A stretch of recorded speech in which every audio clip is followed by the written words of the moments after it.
बिस्मिल्लाहिर्रहमानिर्रहीम अस्सलामु अलैकुम वरहमतुल्लाहि वबरकातुहू। ज़ाहिर बात है, आप अपने ग़ुलामों या मातहत को अपना शरीक बनाना पसंद नहीं करते, और ये पसंद नहीं करते कि वो आपके माल में, आपकी जायदाद में आपके शरीक हों। तो फिर कैसे आप अल्लाह के साथ उसकी मखलूक को शरीक ठहराते हैं? कैसे?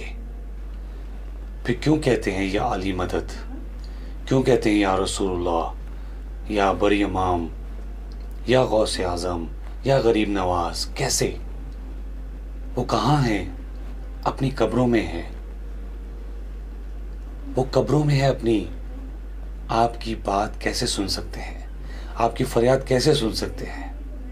सुनने वाला कौन है? अल्लाह। अल्लाहु ला इलाहा इल्ला हुवल हय्युल क़य्यूम। अल्लाह के सिवा कोई माबूद नहीं और वो ज़िंदा है, हमेशा रहने वाला।